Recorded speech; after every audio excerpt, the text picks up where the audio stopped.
wonderful opportunity to meet Rajab. I think it was last year at a BNI meeting, and he was giving a presentation just at a meeting that I attended as a visitor. And he just really blew me away with not only his technical ability, which is clear, but is the philosophy and the concern and the interest in using technology to actually solve the actual problems and not just have technology for the sake of technology. So if you could just welcome to the stage Rajab Karume. Oh, yeah.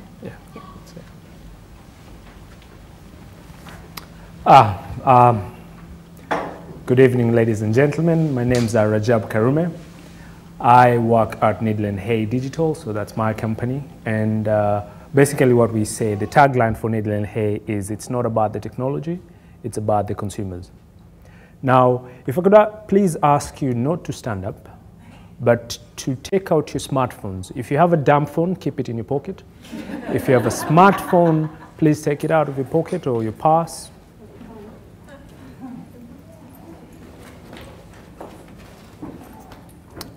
Okay.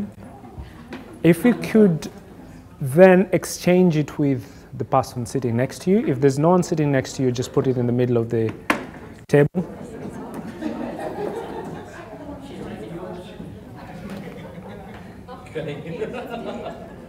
Okay. All right. Basically, from where I stand in terms of a philosophy, as Fleur has been kind enough to mention, is to me, technology is not the panacea of business solutions. Not only is it for business, but also for the community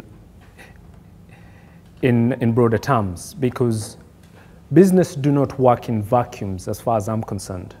Business is a reflection of the community. Now, the business models I see we have at this point in time are the too big to fail type of business models. We are creating businesses with the hope of that they're going to be quite successful. Our role model businesses are the big corporations. So we tend to believe that by getting that big, we buffer ourselves from not being able to fail. Is that correct?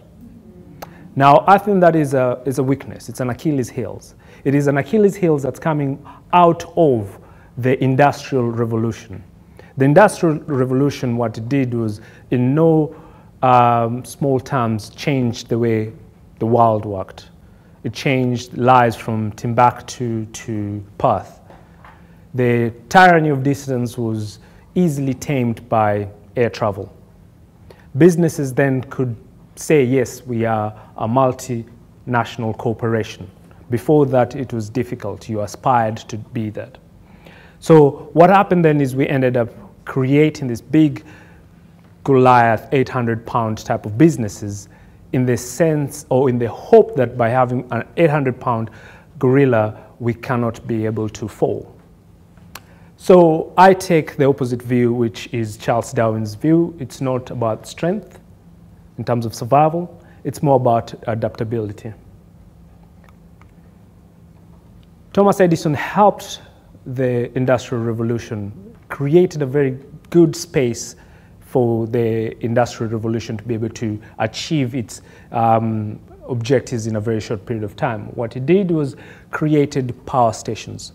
And the power stations were able to allow companies to be able to buy power as a service rather than manufacture it. Before that, you had to have your generators in-house. If you're manufacturing textile, you had to have the generators, so that was a capital expenditure. I'm going to go in line with the theme and use a few finance terminology. So it was a capital expenditure.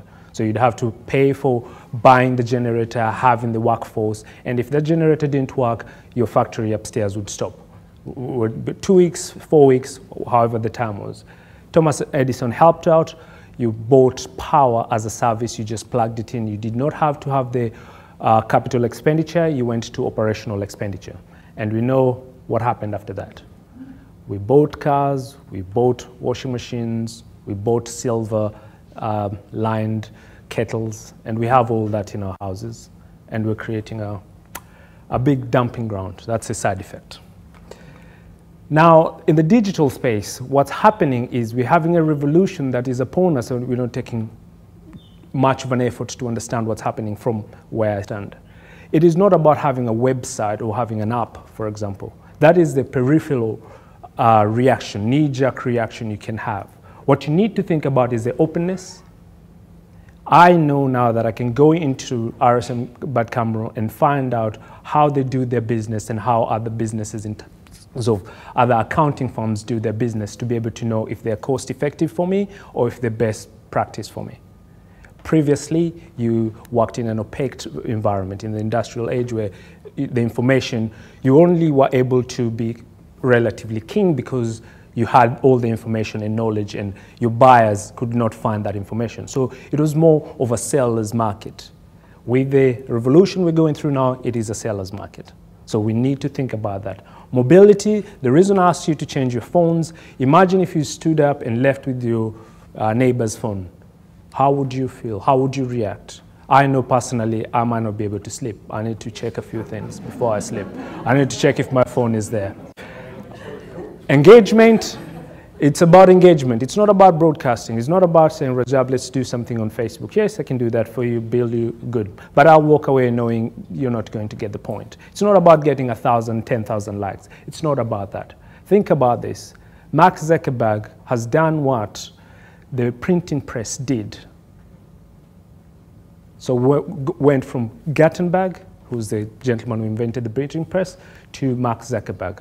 The naming is quite funny for me. So it's about engagement. We need to think about it that way. So the numbers are clear. In Australia, 95% of the population have access to the internet. We go online in a very OCD type of format. You know, if you're standing in a line, you pick up your phone, you start looking at your messages, whether that means anything. We do that. As a business, we need to think about that. So what Needle and Hay does in part is we sit down and consult to you as a business and discuss, why should you get into the digital space? What should you do? My good gentlemen friends here, we've met today, so we're friends. From digital space, we can be friends on Facebook easily, so we're now friends. They've moved into trusted advisor space because they've recognized this change. So they've done a good thing. They've recognized change, and they've needed to adapt. They're not going to say, we are RSM at Cameron, we've had 70-year-old businesses working with us, and that is, we will buff us, we're big enough. They've recognized that won't. Think about it in the other space as well. Facebook bought WhatsApp for $19 billion. If you think about how much $19 billion is without even counting it, you have to think in a corporate terms, because I'm going with the theme of finance. Wesfarmers spend about the same amount of money to buy Coles.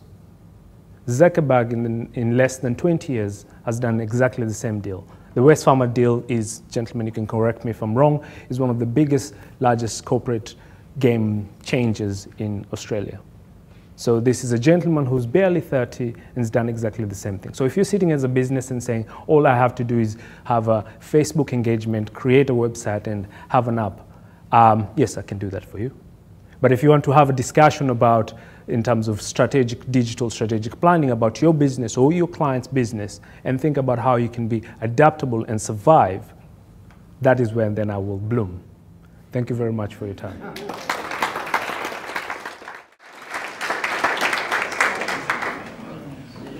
How cool is he? Who wants to hear more about that?